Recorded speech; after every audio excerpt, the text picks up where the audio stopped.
Bonjour à tous et bienvenue. Aujourd'hui, nous allons aborder un sujet crucial pour tous ceux qui rêvent de découvrir la Corée du Sud, la demande de visa. Je suis là pour vous guider pas à pas dans les démarches de demande de visa pour la Corée du Sud pour les Mauriciens. On vous embarque dans une aventure administrative passionnante. Comment obtenir un visa pour la Corée du Sud quand on est de nationalité mauricienne? On va voir ensemble de manière très claire et détaillée comment préparer votre dossier pour que tout soit en ordre et que votre aventure commence sans problème. Accrochez-vous, ça va être complet. Voici les informations clés à connaître avant tout. Si vous êtes de nationalité mauricienne et que vous prévoyez de séjourner en Corée du Sud pour une courte durée de moins de 30 jours, vous n'avez pas besoin de visa. Vous pouvez tout simplement faire une demande d'autorisation de KETA ou Korea Electronic Travel Authorization. Cependant, si votre séjour dépasse les plus de 30 jours, vous avez absolument besoin d'un visa. Autorisation KETA. Maintenant, parlons un peu plus du KETA. Le KETA est un système pratique qui permet de remplir, avant votre voyage, des informations personnelles et des détails sur votre séjour via le site officiel. Voici les points importants. Délai de demande. Soumettez votre demande de KETA au moins 72 heures avant de monter au bord de l'avion. En absence de KETA, vous ne pourrez tout simplement pas embarquer.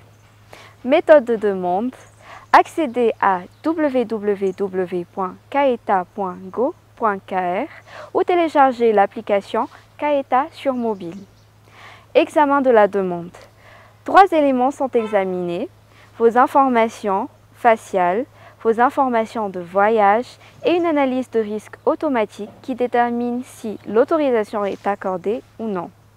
Le tout vous étant notifié par email. Frais de demande KETA, environ 10 USD. Visa. Alors, pour ceux qui souhaitent un séjour en Corée du Sud de plus de 30 jours, pour participer à un événement ou même y étudier, un visa est indispensable pour entrer en Corée. Mais attention, il faut s'y préparer en avance. Le processus de visa prend du temps et chaque étape compte. La première étape, assurez-vous de verser les frais exacts de visa. Pour commencer, il est crucial de déposer précisément 40 USD pour les séjours de moins de 90 jours ou 60 USD pour plus de 91 jours. Directement sur le compte bancaire de l'ambassade. Les frais doivent être réglés par virement bancaire en dollars US. Le respect de cette somme est essentiel. Tous les frais de transfert doivent être pris en charge par le demandeur afin que l'ambassade reçoive exactement 40 ou 60 USD. Si le montant reçu n'est pas exact, cela pourrait compromettre votre demande. Il faudra bien respecter cette exigence. Coordonnées bancaires, agence Ftaracha à Kourndjan, Antananarivo 101, Madagascar. La deuxième étape, vérification d'identité avec notre assistant consulaire. Chaque demandeur mauricien doit vérifier son identité auprès de notre assistant consulaire, Monsieur Han, basé à Maurice. Apportez l'original et une copie de votre passeport pour qu'il vérifie les documents et signe la copie. Pour obtenir les coordonnées et l'adresse email de notre assistant consulaire, veuillez consulter le site officiel de l'ambassade de la République de Corée à Madagascar. Pour les résidents étrangers à Maurice, n'oubliez pas de présenter également votre carte de résident et votre visa. La troisième étape, envoi des documents physiques par DHL. Il faut envoyer votre passeport original et les autres documents par DHL à l'ambassade de Corée à Madagascar. Adresse, ambassade de la République de Corée, Villa Pervenche, lotissement Bonnet, Ivanch, 101 Antananarivo, Madagascar. N'oubliez pas d'inclure votre passeport original dans l'enveloppe DHL, prête pour l'envoi. Pour garantir le retour de votre passeport, vous devrez également régler des frais de retour directement avec DHL pour récupérer votre passeport après la délivrance du visa. Documents obligatoires, ce dont vous aurez besoin. Allons droit au but, voici les 10 documents communs à préparer, quel que soit le type et la durée de votre visa. Prenez des notes, c'est important. Formulaire de demande de visa. Vous le trouverez facilement sur le site de l'ambassade. Remplissez-le soigneusement pour éviter tout retour en arrière. Passeport original. Assurez-vous que sa validité dépasse les 6 mois.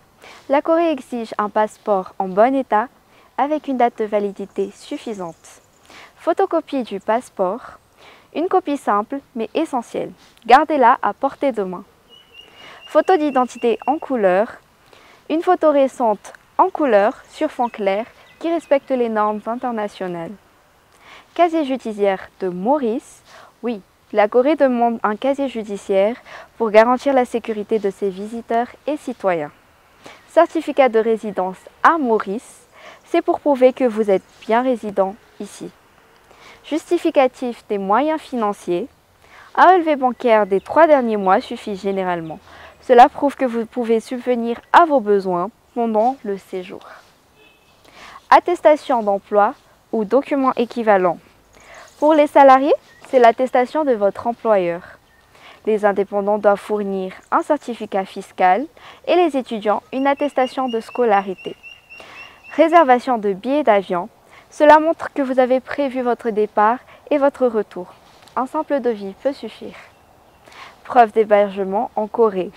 Cela peut être une réservation d'hôtel ou, si vous restez chez un ami, les informations de votre hôte, comme une copie de sa carte d'identité et de son contrat de location ou titre de propriété. Type de visa et documents supplémentaires. Vous vous demandez quel visa est adapté pour vous? Voici les 5 principaux types de visa et les documents supplémentaires nécessaires. Visa court séjour général, le C3A1. Ce visa est pour les visites de courte durée comme des événements, conférences ou compétitions en Corée. Documents supplémentaires, lettre d'invitation officielle de votre hôte coréen, garantie d'identité, copie de la carte d'identité de l'hôte et certificat d'inscription en coréen de l'entreprise coréenne. Visa d'affaires, le C34. Si vous partez pour des activités commerciales à court terme, c'est le visa qu'il vous faut. Documents supplémentaires, ordre de mission de votre entreprise, preuve de partenariat avec une entreprise coréenne et lettre d'invitation officielle de l'hôte coréen. Garantie d'identité, copie de la carte d'identité de l'hôte et certificat d'inscription en coréen de l'entreprise coréenne. Visa touristique, le C39, pour ceux qui veulent simplement découvrir la Corée en touriste. Documents supplémentaires, preuve de moyens financiers et un itinéraire détaillé.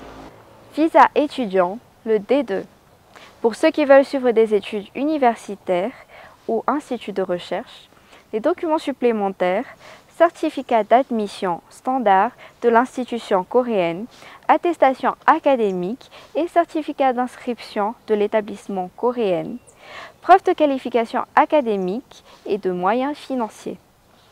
Visa pour formation linguistique, le D41. Pour ceux qui veulent apprendre le coréen dans une institution coréenne. Documents supplémentaires, certificat d'admission standard de l'institution coréenne, attestation académique et certificat d'inscription de l'établissement coréen, preuve de qualification académique et de moyens financiers, ainsi qu'un plan d'études. Demande du retour de votre passeport par DHL. Une fois ces étapes complétées et après délivrance de votre visa, vous pourrez le récupérer directement par DHL. Tout le monde ne reçoit pas son visa automatiquement. Et oui, n'oubliez pas qu'une demande de visa ne garantit pas l'obtention du visa. Chaque dossier est minutieusement examiné et il existe certains critères stricts à respecter. Premièrement, toutes les pièces requises doivent être complètes et conformes. S'il manque un document, l'ambassade ne pourra même pas enregistrer votre dossier. Imaginez-vous après des semaines de préparation et là, paf, refus de demande, faute de papier incomplet. Vérification des documents, restez prudent. Tous les documents sont passés au crible et si une tentative de falsification est détectée, cela peut entraîner des conséquences très sérieuses. Dans ce cas-là, non seulement la demande de visa est immédiatement rejetée, mais en plus, une nouvelle demande pourrait être interdite pendant une période de 6 mois. Et oui, soyez donc scrupuleux avec vos documents et vérifiez leur authenticité, car cette règle s'applique sans exception. Objectif et durée du séjour, des éléments incontournables. Un autre point essentiel est de bien préciser votre objectif d'entrée en Corée ainsi que la durée prévue de votre séjour. Si votre demande ne contient pas ces informations de manière claire ou si vous ne parvenez pas à prouver qu'il n'y a aucune intention de rester illégalement en Corée, cela peut entraîner un refus de visa. Petites astuces et derniers conseils. Coordonnées de votre hôte. Si vous êtes invité par un hôte coréen, assurez-vous d'avoir ses contacts complets car l'ambassade pourrait avoir besoin de le joindre. Flexibilité. Parfois, un entretien avec monsieur le consul peut être requis ou des documents supplémentaires peuvent être exigés selon l'évaluation du dossier. Préparez-vous à l'avance, assurez-vous d'avoir tout en ordre bien avant votre date de départ. Besoin d'informations? Le site web de l'ambassade est là pour vous. Besoin d'informations? Le site web de l'ambassade est là pour vous. Pour les détails les plus précis et les informations à jour, direction le site internet de l'ambassade de la République de Corée à Madagascar. C'est https://overseas.mofa.go.kr/mg-fr/index.do. Il regorge des ressources et des instructions. Que vous ayez une question sur le formulaire de demande, le coût des frais en arrière ou le suivi des étapes, tout y est pour vous faciliter la tâche. C'est l'endroit à consulter pour ne rien oublier. Alors, n'oubliez pas d'aller voir le site de l'ambassade où tous les détails sont mis à jour en temps réel. La Corée du Sud est une destination incroyable, mais les démarches pour y entrer demandent une préparation minutieuse. Pour réussir votre demande de visa, suivez ces conseils. Vérifiez devant vos documents et armez-vous de patience. On espère que toutes ces informations vous seront utiles et que votre aventure en Corée du Sud commence de la meilleure des façons. Et voilà, vous avez fait tout sur les démarches de visa pour la Corée du Sud depuis Maurice. Nous espérons que ces informations vous aideront et que vous serez bientôt en train de découvrir la beauté et la culture coréenne.